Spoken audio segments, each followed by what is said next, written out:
السلام عليكم ورحمة الله، ازيكم عاملين ايه؟ معانا النهاردة وصفة بسبوسة سر المحلات، وسر البسبوسة المرملة الدايبة حاجة تحفة. أول حاجة أحط نص كوباية سكر على معلقتين مية ومعلقتين عسل أبيض أو عسل جلوكوز المتاح عندك، وأسيبهم على النار، ما بقلبهمش بمعلقة ولا بأي حاجة. أول ما يبدأوا لونهم يتغير والسكر يدوب تماما، بضيف كوباية إلا ربع من السمنة على نص كوباية لبن.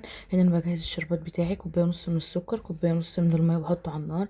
هنا الخليط اللي انا عملته جاهز معايا: نص كيلو سميد بسبوسه، على معلقتين بيكنج باودر كبار، على كوبايه الا ربع جوز هند زي ما انت حابه، جوز الهند معاك اختياري، في صينيه مدهونه بالسمنه، وببدا افردهم. اي حاجه متاحه عندك للتزيين. اول ما الشربات بتاعي يعمل اللون ده بعمل عليه عصره ليمونه، وبعدين بحط عليه نطر الفانيليا، والشربات سخنه والبسبوسه سخنه، بحطهم على بعض وبسيبهم لحد ما يبردوا تماما. حاجه تحفه مرمله، مفيش احلى ولا اجمل من كده.